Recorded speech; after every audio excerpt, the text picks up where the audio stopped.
So yun nga guys, eto si Crystal at si Jen nag-dolphin encounter sa Atlantis, Dubai.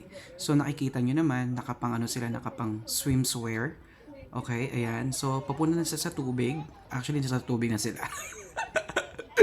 Ayan, bali nilalapitan na nila guys yung dolphin. Ayun oh, napakaganda ng dolphin guys. Grabe. Alam mo yung mapapawaw ka talaga kapag nagpunta ka dyan.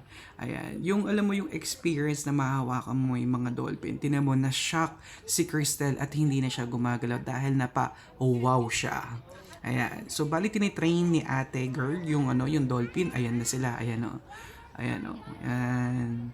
Tinitrain niya ng mabuti yung dolphin. Parang ano, parang yung puso mo, kailangan din i-train para matutong pumili ng tamang tao. Char!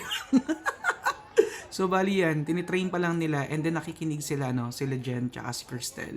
Kung ano bang dapat gawin kapag hahawakan na nila yung dolphin. Ayan o, nakikita nyo naman dyan guys.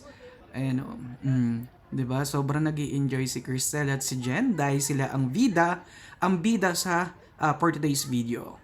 Ang dolphin encounter guys ay matatagpuan sa Atlantis, Dubai at isa to sa mga dinarayo na mga turistang pumupunta at gustong makita at mahawakan ang dolphin dito sa Atlantis, Dubai guys. And by the way guys, ang Atlantis, Dubai ay isa sa mga pinakamahal din na tourist or pasyalan dito. Kaya pinag-ipunan. So, kailangan pag-ipunan dahil ang entrance dito guys ay nagkakahalaga lang naman ng 350 dirhams. Kung i-convert natin to sa peso, I think it's 4,000 plus kung i-convert natin siya sa rate. So, yun nga, buti na lang kamo, meron kaming kaibigan na nagtatrabaho dyan sa Atlantis, Dubai. Kaya nakakakuha kami ng discount.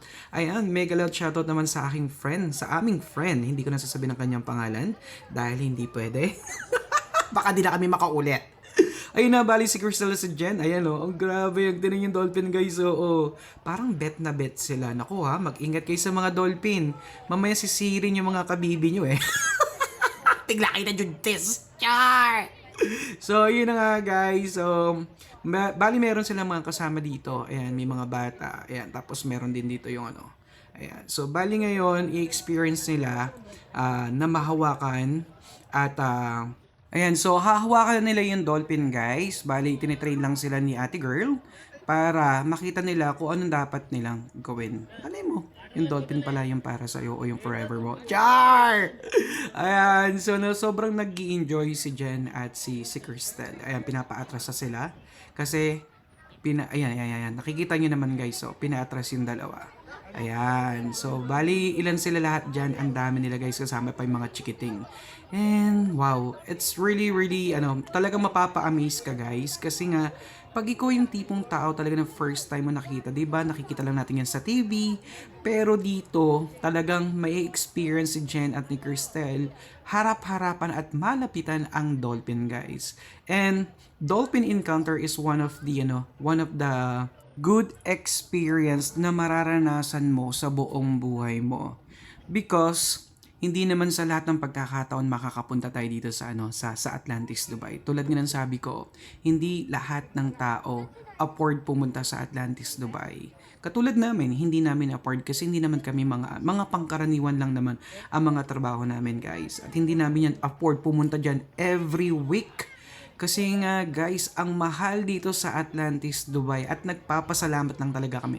Kasi nga meron kaming kaibigan na nagtatrabaho dyan guys. Siyempre ako ba, uunahin pa ba namin niya magbayad ng 350 dirhams o worth 4,000 plus kesa dun sa mga personal namin, diba? Of course, hindi. But anyway, yun lang ang masasabi ko sa inyo guys. It's one of the good experience once in a lifetime. Kaya ayun, na-share ko lang sa inyo guys. Follow pa more.